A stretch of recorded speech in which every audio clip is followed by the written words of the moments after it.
I never planned to keep my success a secret. Standing outside my childhood home on Christmas Eve, watching snowflakes settle on my designer coat, I thought about how different things could have been if my family had believed in me just once. My name is Sarah Mitchell, and I'm the founder and CEO of Artemis Consulting Group, one of the most prestigious management consulting firms in North America. But to my family, I'm still just the disappointment who quit her stable job at Anderson and Brooks 5 years ago to play business owner. The Christmas lights twinkled mockingly as I remembered last year's holiday dinner. "When are you going to get a real job?" my sister Olivia had asked, adjusting her Cartier bracelet. "Dad knows people at Goldman Sachs. They're always looking for back-office support staff." I'd smiled politely and said nothing about the fact that Goldman Sachs had hired my firm last month for a $100 million restructuring project. My father, Richard Mitchell, was a mid-level executive at Mitchell Ward Technologies, a regional tech company started by his father. He'd worked there for 30 years, slowly climbing the corporate ladder while watching his younger brother Thomas become CEO. The bitterness of playing second fiddle to his brother had shaped our entire family dynamic. "Success is about stability," he'd drill into us at dinner. "Following the safe path. Building connections." He'd then gesture to my sister Olivia, who'd followed his blueprint perfectly. Business school, entry-level position at a prestigious firm, carefully orchestrated networking events. I'd chosen a different path. After graduating with a double major in business and computer science, I spent 3 years at Anderson and Brooks, learning everything I could about management consulting. While my colleagues chased promotions and office politics, I was building something bigger. I started small, taking on independent consulting projects on nights and weekends. My first client was a struggling software startup that needed help streamlining their operations. Within 6 months, I'd helped them triple their revenue. Word spread quickly in the tech community. The day I quit Anderson and Brooks, my father exploded. "You're throwing away a perfectly good career for some pipe dream," he'd shouted. "No one will take you seriously as an independent consultant." He was right about one thing: being independent wasn't enough. So I created Artemis Consulting Group, named after the goddess of strategy and the hunt. I kept my name off all public documents, operating through a complex network of holding companies. To the business world, Artemis was a mysterious but highly effective consulting firm. To my family, I was just Sarah, the struggling freelance consultant working out of a small office downtown. That small office was actually a front. My real headquarters occupied the top 3 floors of the city's most prestigious business tower. But my family never visited, so they never knew. I took a deep breath and rang the doorbell. My mother answered, her face lighting up briefly before settling into its usual worried expression. "Sarah, honey, we were starting to think you wouldn't come." She hugged me quickly, then whispered, "Your Uncle Thomas is here with the board members. Try not to mention your consulting thing." Inside, the house was packed with the usual Christmas crowd: family, business associates, and my uncle's influential friends. Olivia held court near the fireplace, showing off her engagement ring to a group of admirers. Her fiancé Marcus, a junior executive at Mitchell Ward, stood nearby looking important. "Sarah," my father's voice boomed across the room. He'd clearly had a few drinks already. "Come meet Bob Warren from Apex Solutions. They're looking for someone to handle their data entry." I bit back a laugh. Apex Solutions was actually one of my clients. We were in the middle of orchestrating their $200 million expansion into Asian markets. But of course, they were dealing with AP, the mysterious CEO of Artemis. not Sarah Mitchell, the supposed failure. Actually, Dad, I started, but was cut off by Uncle Thomas's arrival. He swept into the room like a king, trailed by several board members. My father's expression tightened, the familiar mix of resentment and forced respect. Richard? Thomas clapped my father on the back too hard. Quite a year we're having at Mitchell Ward. Though this merger situation is giving me gray hairs. He laughed loudly. I perked up at the mention of the merger. Mitchell Ward had been desperately trying to arrange a merger with Global Tech Industries for months. What my uncle didn't know was that Global Tech was one of my shell companies, created specifically for this purpose. You know, Thomas, my father said, shooting me a warning look, Sarah does some consulting work. Maybe she could. Consulting? Thomas snorted. We need serious solutions, Richard. We're working with the best. Artemis Consulting Group. Though their CEO is impossible to meet. Very mysterious. I sipped my wine to hide my smile. I had been deliberately dodging Mitchell Ward's meeting requests for weeks, letting them sweat. Speaking of which, one of the board members chimed in. Has anyone managed to set up that meeting with AP? The Global Tech deadline is coming up. Not yet, Thomas growled, but they'll have to meet with us eventually.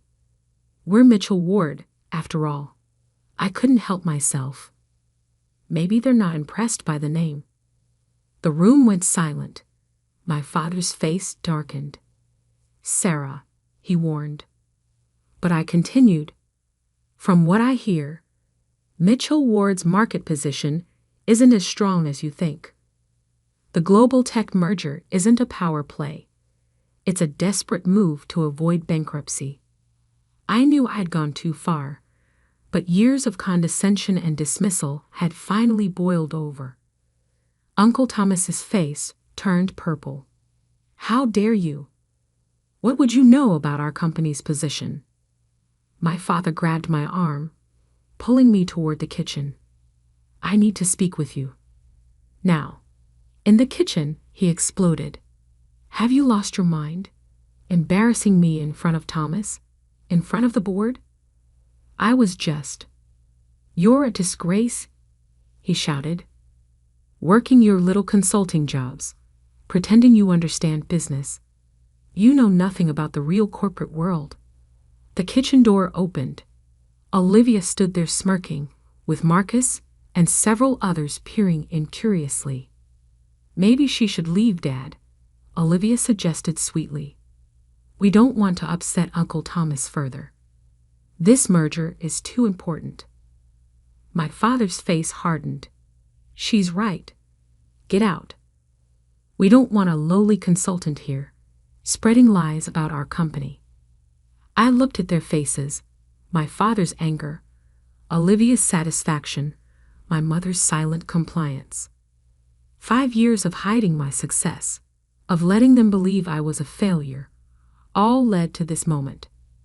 Fine, I said quietly, gathering my coat. But remember this moment. Tomorrow might be interesting. Is that a threat? Marcus sneered. What could you possibly do? I smiled, thinking of the merger documents sitting on my desk, waiting for my signature, not as Sarah Mitchell, but as AP, CEO of Artemis Consulting Group.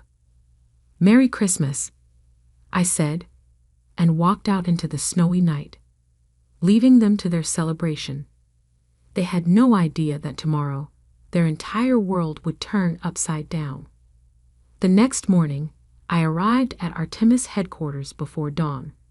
The city was still sleeping, but the top floors of our building hummed with activity. My team knew today was important, though none of them knew about my personal connection to Mitchell Ward. Good morning, Miss Phoenix. My executive assistant, Emma, greeted me, using my business name.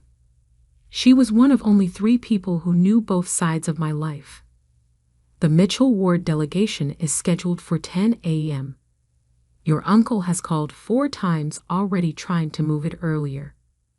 I smiled, settling into my office. The entire floor was designed to project power. Floor-to-ceiling windows overlooking the city, modern art worth millions. And at the center, my desk made from a single piece of rare black walnut. This was where I truly belonged, not in my father's kitchen being told I knew nothing about business. "How many are coming?" I asked, reviewing the merger documents. 8, Emma replied. Thomas Mitchell, 4 board members, their CEO, and she hesitated. "And your father and sister." Mr. Mitchell insisted on bringing his head of strategic planning and her fiancé. Of course he did. Olivia had been promoted to that position last month. Another example of Mitchell Ward's nepotism. I took a deep breath, remembering last night's humiliation. "Emma, call Gregory at Global Tech. Tell him to be ready." She nodded, understanding perfectly. Gregory ran Global Tech, my shell company, and knew exactly what role to play in today's drama. At 9:45, Emma's voice came through the intercom. "They're here. Early, as expected." "Let them wait 15 minutes, I instructed. "Then bring them to the main conference room." I used those 15 minutes to steady myself. The moment I stepped into that conference room, everything would change.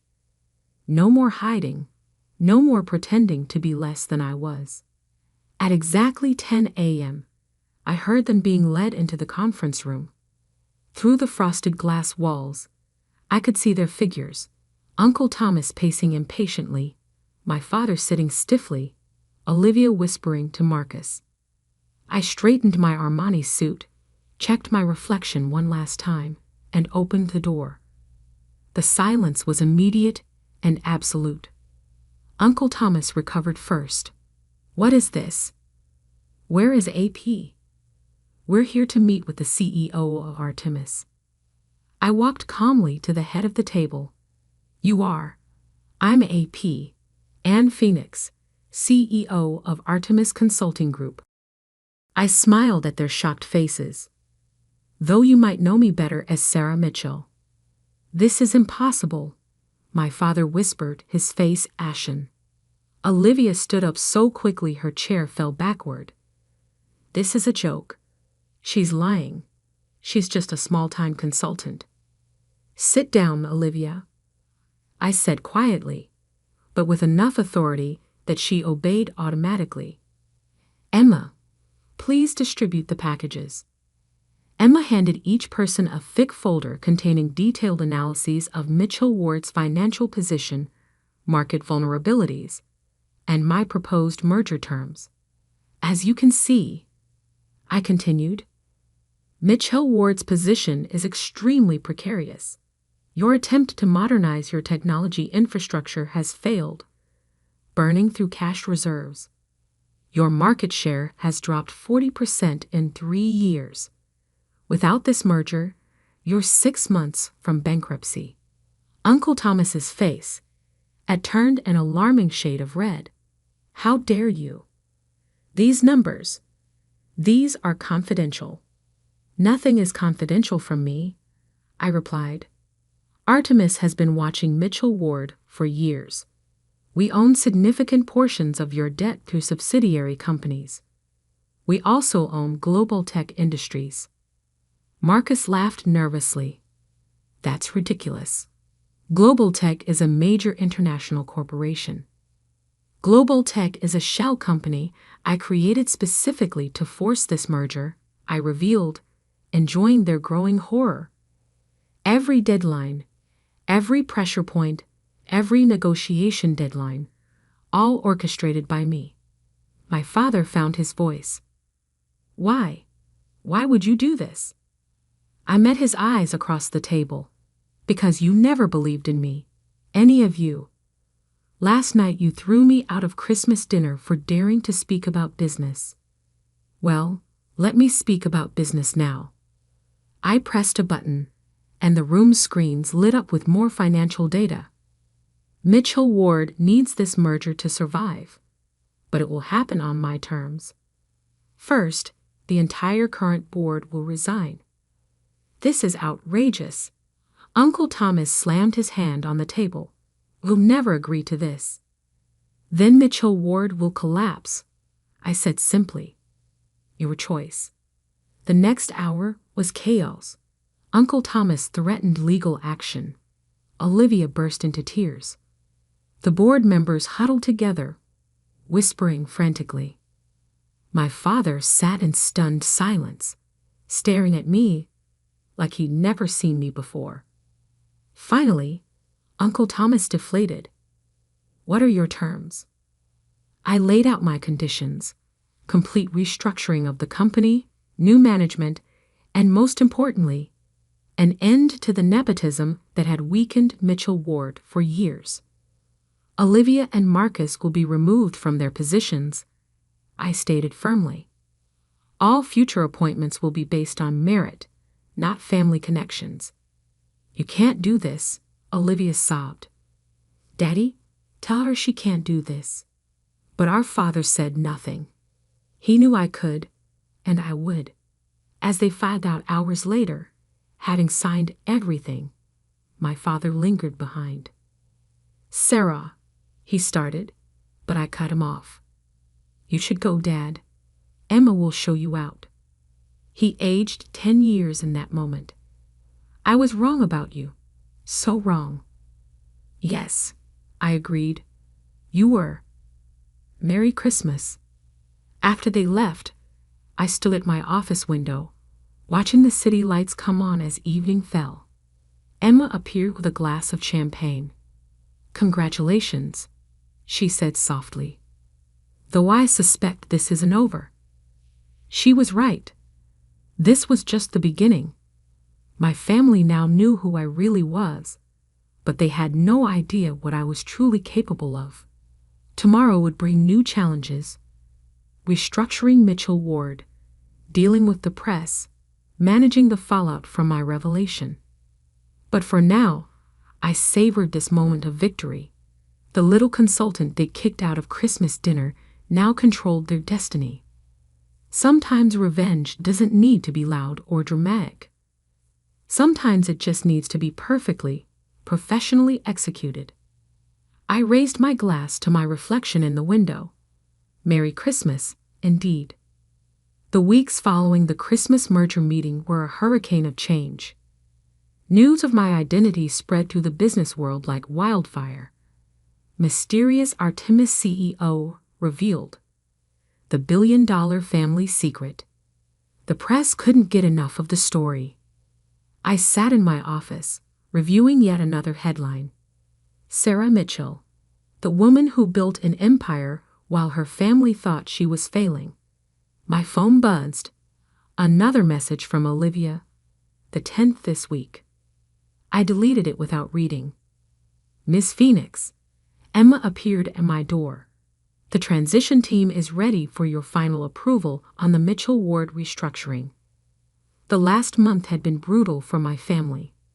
Uncle Thomas resigned publicly, though not before trying to challenge the merger in court. His attempt failed spectacularly when our legal team revealed the extent of his mismanagement.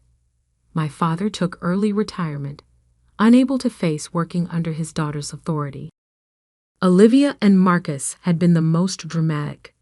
After being removed from their positions, they launched a social media campaign painting me as a vengeful sister who destroyed the family business out of spite. It backfired when financial journalists dug deeper, exposing how their incompetence and nepotistic appointments had nearly bankrupted Mitchell Ward. Your mother's here, Emma said quietly, in the lobby. I paused, surprised. My mother hadn't tried to contact me since the merger. Send her up. A few minutes later, she walked into my office, looking small and uncertain in this space that radiated power. Her eyes widened, taking in the view. The expensive art, the clear symbols of success she'd never noticed in her daughter. "Sarah," she began, twisting her hands together. "This is quite an office." "What do you want, Mom?" She sat down heavily in one of the visitor chairs. "Your father's not well. The stress of everything. He's not sleeping, barely eating. Olivia's engagement ended. Marcus left her when he lost his position. The family is falling apart." I kept my face neutral. "That's unfortunate. But business decisions can't be based on family sentiment. Mitchell Ward is already showing improvement under new management." "I'm not here about the business," she said softly. "I'm here to understand. All these years, watching you work so hard, thinking you were struggling. Why didn't you tell us?" I laughed without humor. "Tell you? Every time I achieved something, you dismissed it. When I made my first $1 million, you were too busy celebrating Olivia's promotion to notice I'd bought a new car. When I acquired my first major company, you told me to consider applying for an entry-level position at Mitchell Ward. We were trying to help." "No," I cut her off. "You were trying to force me into your narrow definition of success. Did you know that while you were all mocking my little consulting business, I was building one of the largest consulting firms in the country? That the daughter you pitied was worth more than the entire Mitchell family combined?" Tears filled her eyes. "We were wrong. So wrong. But Sarah, we're still family." "Family?" I stood up, walking to the window. "Last Christmas, you watched in silence as they threw me out. You've had years to stand up for me, to see me. You chose not to. Can't we try to fix this?" I turned back to her. "Mitchell Ward will be fixed. The company will thrive under professional management. But the family?" I shook my head. "That's not something I'm interested in fixing right now. Sarah, Emma will show you out," I said firmly. "Goodbye, Mom." After she left, I buried myself in work, but my mother's visit had stirred up emotions I thought I'd buried. Later that evening, as I was preparing to leave, Emma brought in one final document. "The last piece of the Mitchell Ward restructuring," she said. "Once you sign this, the transformation is complete." I looked at the paper. A formal dissolution of all family interests in the company's management. No more Mitchells in positions of power. The end of an era. As I raised my pen to sign, I remembered something my grandmother told me years ago, before she passed away. "Success isn't just about proving others wrong, Sarah. It's about proving yourself right." I'd proven myself right beyond any doubt. I'd built something remarkable while they weren't watching. Their opinion of me no longer mattered. I signed the document.